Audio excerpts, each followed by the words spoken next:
Welcome to the SparkCom podcast. How are you doing today, Adam? I'm doing great, Manny. How are you?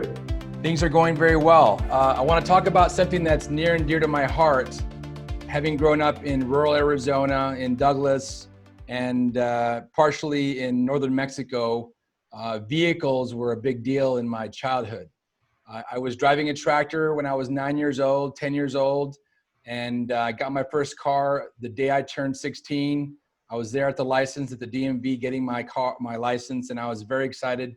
So I like to keep my pulse on the industry, and I want to talk about an industry leader at the moment regarding a trend that is layered on top of our four major trends, and that is the growth of Tesla. So I want to get your thoughts on that, Adam, and let's dive deep on what Tesla's doing. Sure. Well, I think here we are the first week of September of 2020, and the value of Tesla on the stock market has gone up something close to tenfold just in the last year. It split 5-for-1 this week in order to make the stock more accessible to more people.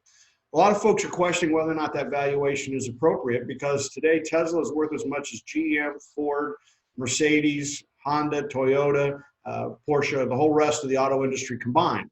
And as a result, folks are thinking, well, this is a bit ahead of itself, especially for a company that sells a lot fewer cars than about any of the other ones that I just named. So does it make sense for Tesla to be worth this? I'm not sure that I want to give you an answer that will say what the value of Tesla should be. But I think as entrepreneurs and business people, it's interesting to note how they created a company that achieved such a high value. Even if their value fell by 50 or 60 or 70%, we have to realize what a tremendous amount of value Tesla has created. And so I think it's a good story for us to kind of get our hands around how this entrepreneurial company became such a high value. But if you think about it, they really weren't the first to come out with the electric vehicle. They weren't the biggest, and certainly what made them stand out. Well, I think the whole point of this is to realize that they approached the issue entirely differently from how anybody else did. Most people started off saying, I think we ought to talk about making an electric car. And I think what Tesla said was, how do we make a great car? What Elon Musk originally did when he started up the company was say, what is it that people want? How would we make a great automobile? What do people need? What is the part of the market that's unfulfilled? And if you remember the first part of the first vehicle that Tesla made, it was a 2-passenger roadster, right? And at the time, folks thought that was just absolutely silly because the market for 2-passenger roadsters was very small. But what they'd done is they'd keyed in on a need. There were very few 2-passenger roadsters in the marketplace. That's one thing. But the second thing was there's a segment of the market that really enjoys performance. You know, recently, in the last year, we had this movie Ford versus Ferrari that came out. It reminded us about performance and auto racing, and that we've been at that for about 50 years at least in a way that really attracts people's attention. And so what Tesla said was, what is the unmet needs that the community has? And they said, well, they want really, really high performance. They want a vehicle that looks really, really stylish. So they set out to make this very high performance vehicle. And if you can recall, the very first Tesla, the thing that made it the most interesting was how awesomely fast it was. You know, its 0 to 60 was outperforming any other vehicle. It outdid, a Mustang. It outdid a Chevrolet Stingray, a Corvette. So it was really, really fast, and it looked really, really cool. So what you had was an appeal to the performance part of the market. And so that's where I think a lot of people get messed up. They say, well, Tesla went out to make an electric car. And really, Tesla said, how do we make a car that's not in the market that meets an unmet need? And that was for this high performance. The very first Tesla Roadster had a range of 65 miles. So you were lucky if you could drive it to work and back, right? You had to be, when you went to charge it, it wasn't like today where there were charging stations. It was a much more complicated process to bring out the converters and things if you drove it somewhere and then needed to charge it to drive it back. So what Tesla did though is say, what is it that these people want? And when they said, we can give you this really awesome performance, 0 to 60 off the line, first 5 seconds, et cetera, and it looked really good, they said, how would we continue to improve on that? And then they started to line up the problems that they had to solve based on meeting the customer need. So how do I make a car that would go farther than 65 miles? How would I increase the range?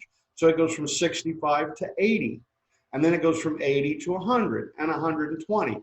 Now, most people today would think, wow, why would anyone buy that car? but people were. And so Tesla said, well, in addition to the performance, what do you like? And they said, well, we like the fact that this vehicle is ecologically secure. Okay, it doesn't burn fossil fuels. So it happened that there was a market that liked that aspect of the vehicle as well. Right.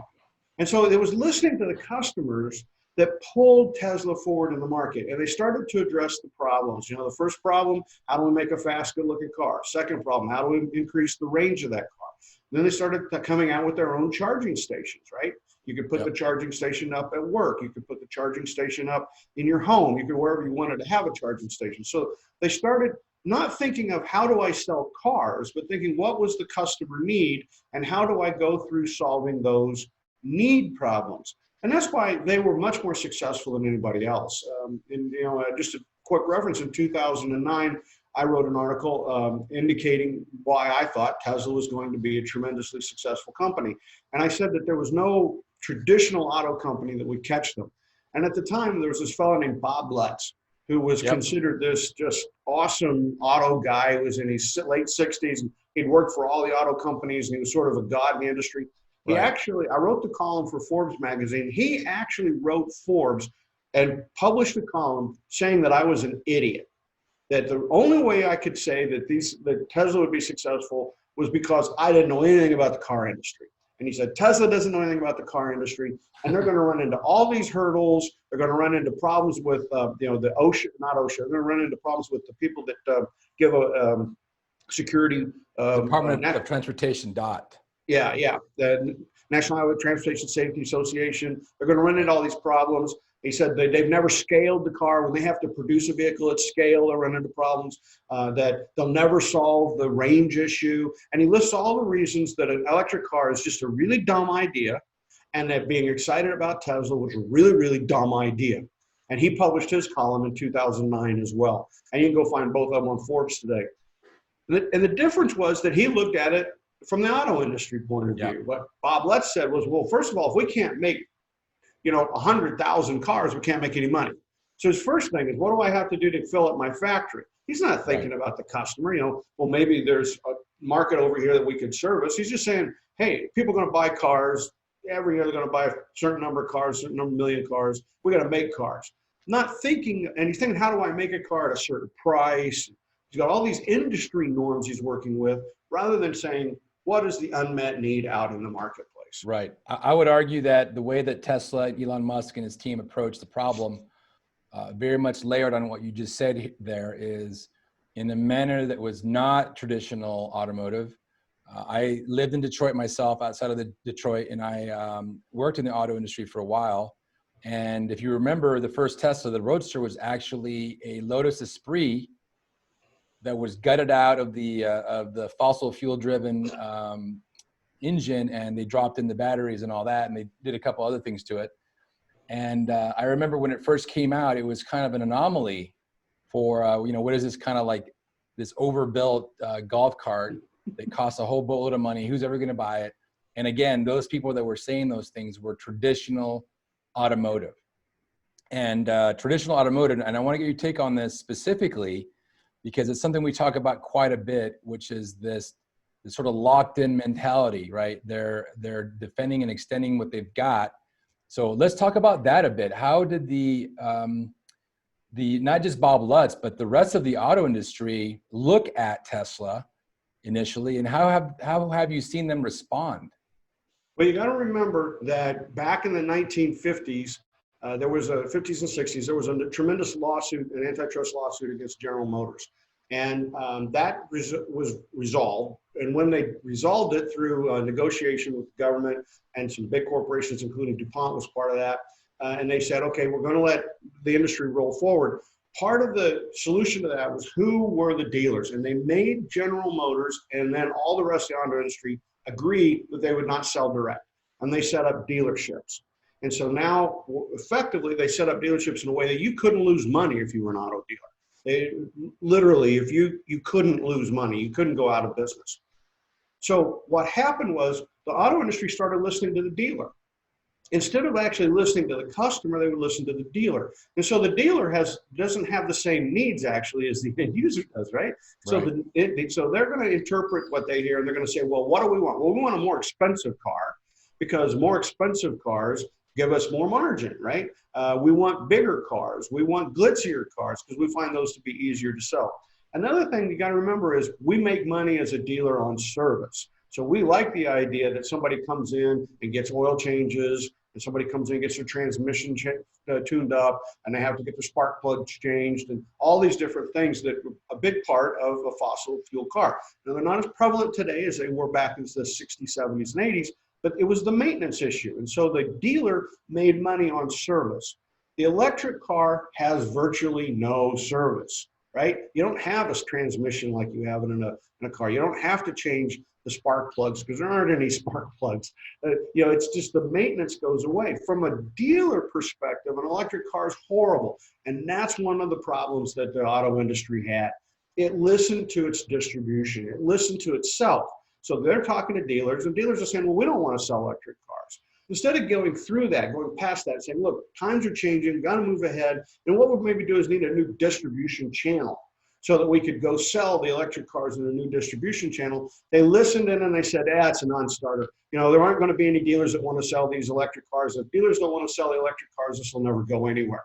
So see, they let the industry as it historically existed tune them into going in the wrong direction.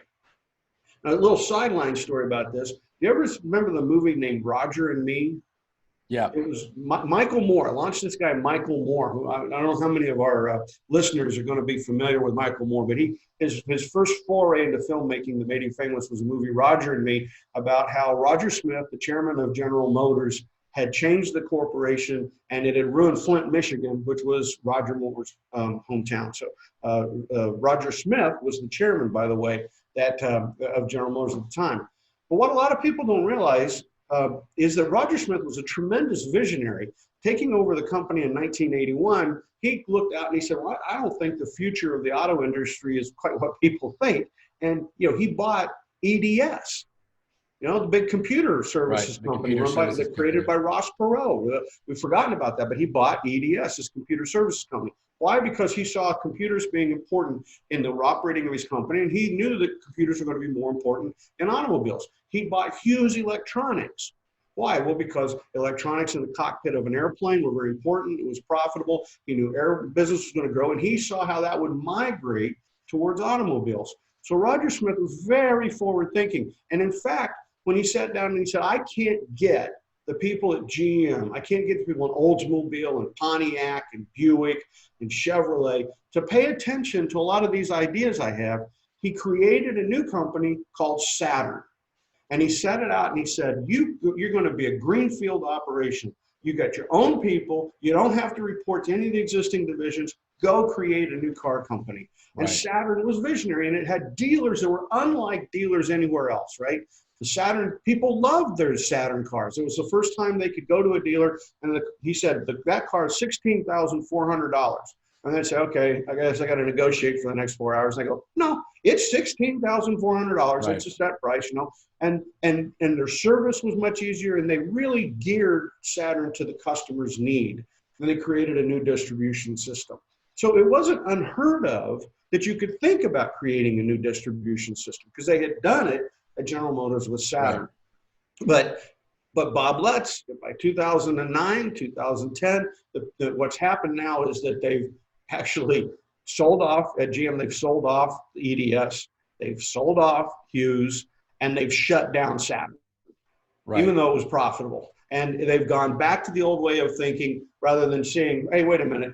If there's a problem here, which is the dealers don't want to sell an electric car, we need a new distribution system.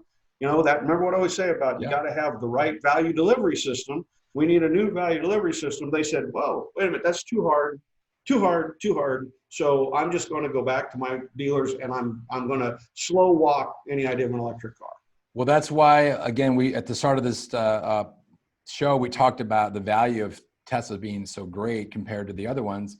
And I think it's squarely on the shoulders of the auto industry, the traditional auto industry, for not adapting.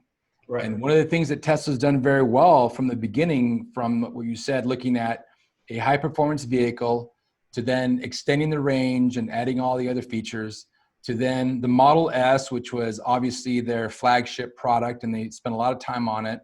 And then they've adapted again several other times. One of those things that that they've adapted to is the self-driving car, and it's all sort of ground up. And even the way, I mean, I actually have some friends that work for Tesla, and the work environment's a different discussion. We'll talk about that some other time.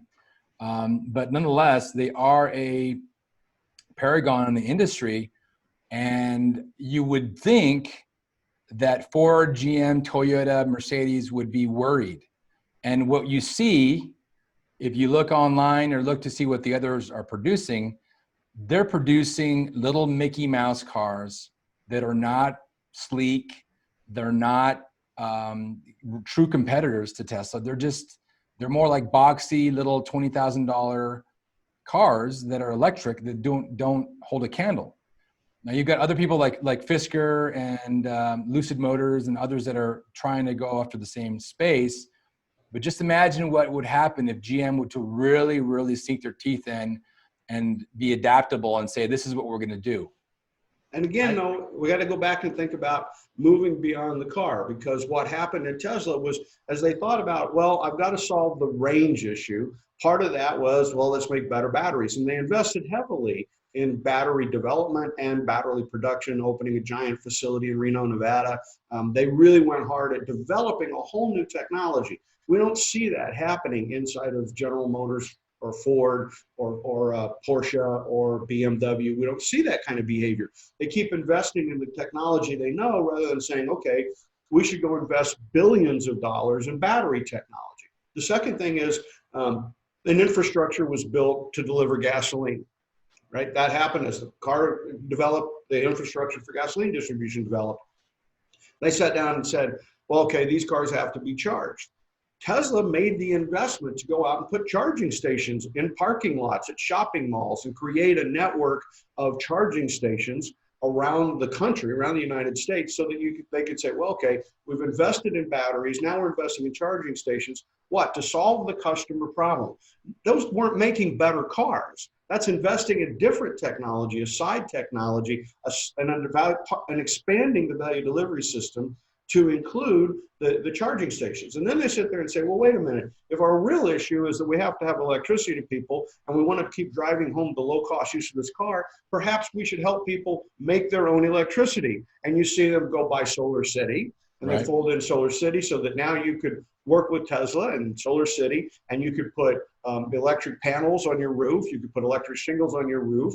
You can put in, so you could make your home solar, and you could also put up a battery wall, right? So that you could charge up the batteries. And if you want to get deep enough into this, you could actually get completely off the grid, and you can make your own electricity, power your own house, charge your own car, and get completely off the grid and be self-sufficient. That has nothing to do with making cars. And that's the problem that the other car companies have. They don't want to venture out and expand their value delivery system. Instead of saying, what does a customer unmet need? How do I identify that need and fulfill it? And then alter the value delivery system. They keep thinking, how do I make my value delivery system work? How do I try to keep it intact? How do I keep my dealers happy? How do I figure out a way so that I can give people an electric car? But then, okay, now we're still stuck with the dealer not making any profit. We're still stuck with not being able to help people drive the car far enough. We don't have the battery technology. They keep running into the same problems that Tesla addressed a decade ago. Right. And that's why you can sit and say it's going to be very hard for any of them to ever catch up with Tesla. I agree. I mean, they do have a war chest. They do have a lot of experience. They have very brilliant engineers. Matter of fact, me being an engineer and having worked in many industries, I have the utmost respect, if not the most respect, for automotive engineers than any other engineer.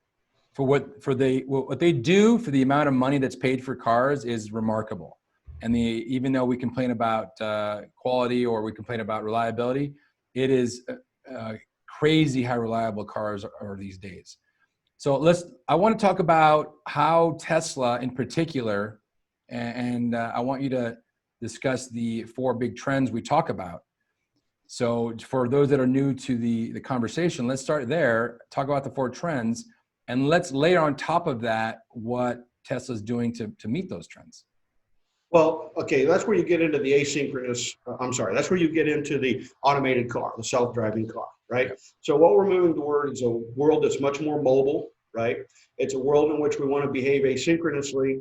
It's a world in which we want artificial intelligence, we want machines to think for us, and then we want to use the gig economy, okay?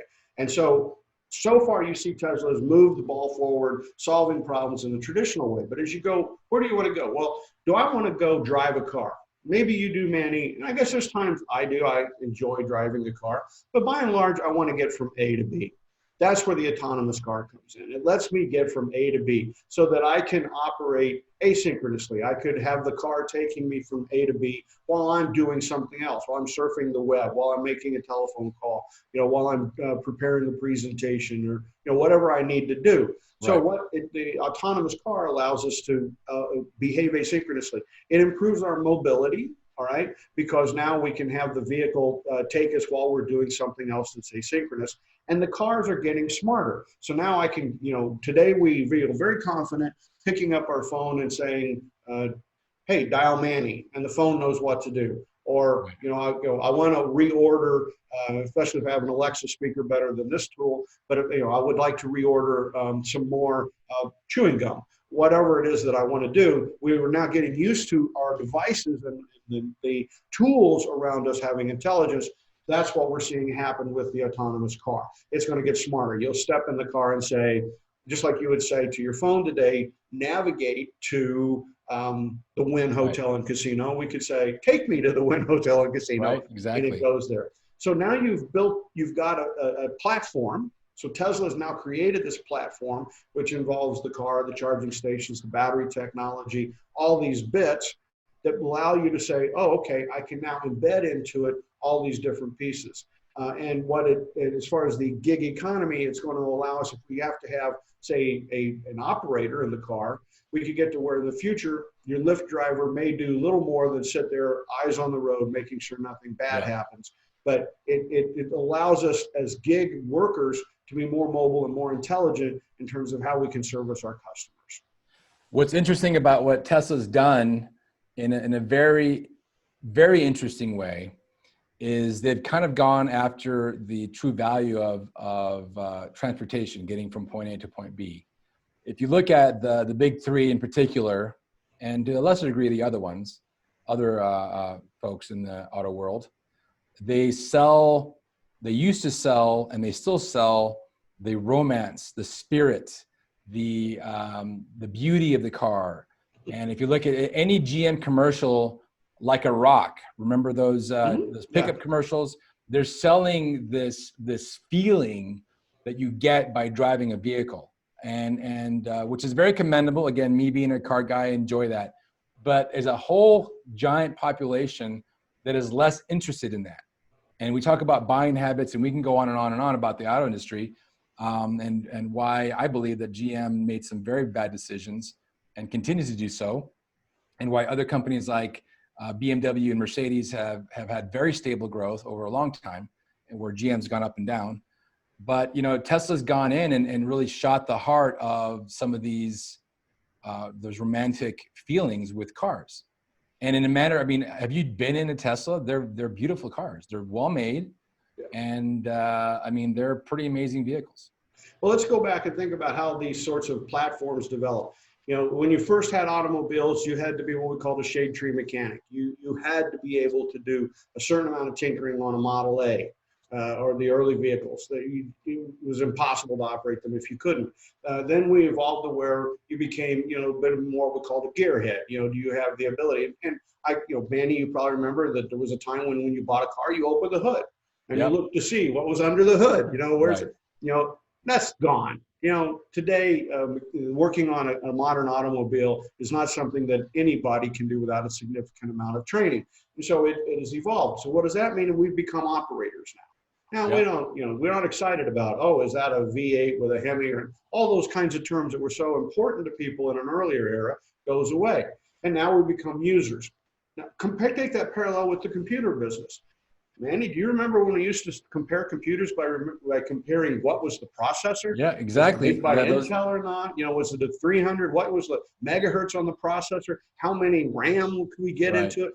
You know, when we started in the computer business 20 years ago, we were all, gearheads around these machines. And if Right. you put together a network, it was, well, what could you do with a copper cable? What could you do with a fiber optic cable? Right. All these different technologies to hook things up. We were gearheads. Now, what do we have? We have people walking around with these kinds of devices with no clue how they work. Right. They just work. They right? just work. That's what the expectation is. And that's where we see this transportation field heading. Exactly. People are operators. They're saying, I have to go from A to B. Is it romantic to drive? By coincidence, I had some guests this weekend, and a woman had just last week, saw the movie Ford versus Ferrari. And she said she watched it 3 times because she was so taken by it, because she couldn't have imagined that kind of passion that these people had about driving these cars. It's just completely escaped her that you could get that excited about some kind of a car. And it still exists, but it's no longer mainstream. And it's gotten more transportation based and all that. But this has been a very good conversation. And, there's lots of opportunities to discuss the trends and where we're going in the economy. I reach out to all of the listeners to go to our website, sparkpartners.com, and sign up for the podcast, sign up for the newsletter, and we will be releasing a course on innovation here very shortly. So thank you again for your time, Adam, and we'll talk to you next week. Thanks a lot, Manny. Have a good one. Have a good Labor Day. Thank you. Take care.